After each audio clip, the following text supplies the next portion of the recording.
So when we talk of communications, first of all, the greatest thing is the communication between human beings. And when we have to think of the communication with the human beings, many people think that by aggression you will communicate better, which is not true. I mean, if somebody wants to get something out of someone, say, so you go there and just talk. I have to have, how can you do it? This, that. As it is, it's no.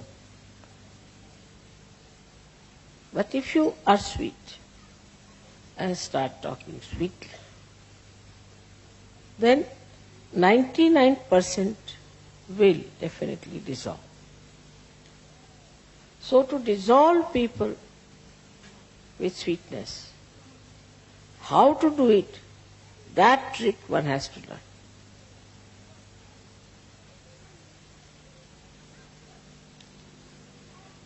How with sweetness you can dissolve people.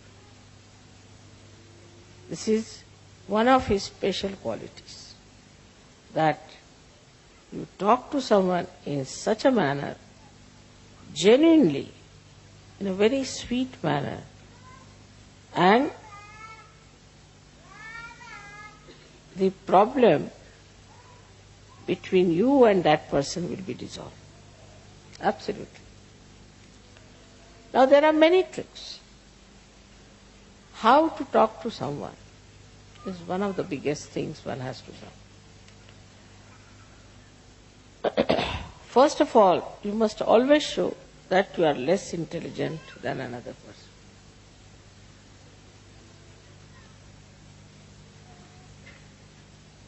Like I am talking to scientists, I will say, I'm sorry, I don't know any science, no good for scientists. So they feel, oh, very good.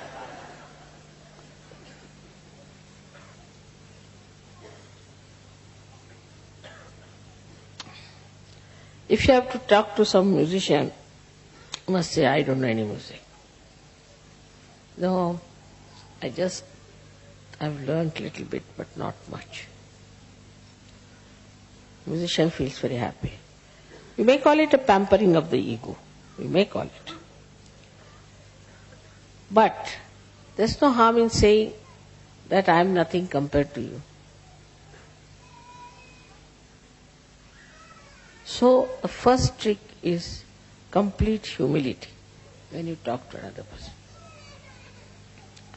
It's a sign of greatness. It's a sign of fulfillment. As the trees, when they are laden with fruits, they bend down. So the first of all, if you say, I am no one, I don't understand anything, but I would like to hear. This is first. First quality of communication is to be extremely humble about yourself. The another person should not know who you are. And there's a lot of fun in it. Say for example now, I can say about myself that my husband was very highly placed in India. But I met a friend in Delhi. She was studying with me in school and in college. And she asked me, where do you live? I told her in Meena Bagh, which was just a useless, small little place meant for very ordinary officers, because they had not allotted us any house or anything. So temporarily we were there. She said, what is your husband doing? I said, being so, he's some government servant. I didn't tell her. He came down. So he just looked at me, smiled. He said, do you know him? I said, he's my husband. She was shocked. He's your husband? Oh my God, why didn't you tell me? Immediately the whole thing changed. And she felt so ashamed of herself. She had started looking down upon me that I am married to some clerk or someone or something.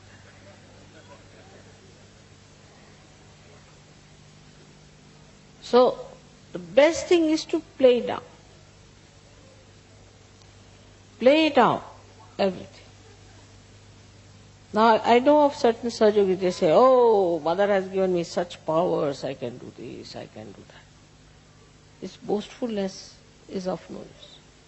I haven't got any powers, you see. I am a Sahaja, that's all. But if you want, I can try.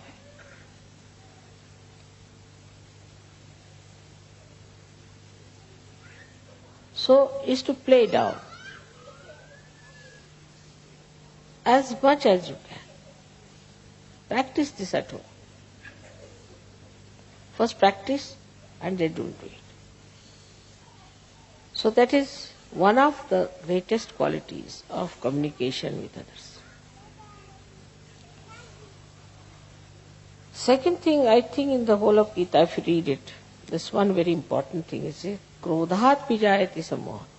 See, among all the worst things that we have, according to him, we have 6 enemies. But in Gita, he started with krodh. He said, starts with krodh, with anger.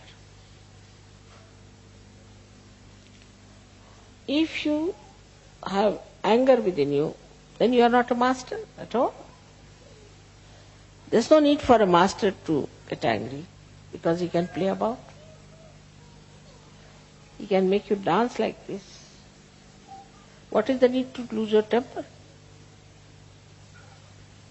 But that mastery, if you don't have, of handling people, then after 5-6 minutes of talk, your voice starts raising and a sort of something starts barking. Because that temper is still inside you, burning. But for a master, there should be no temper. No need.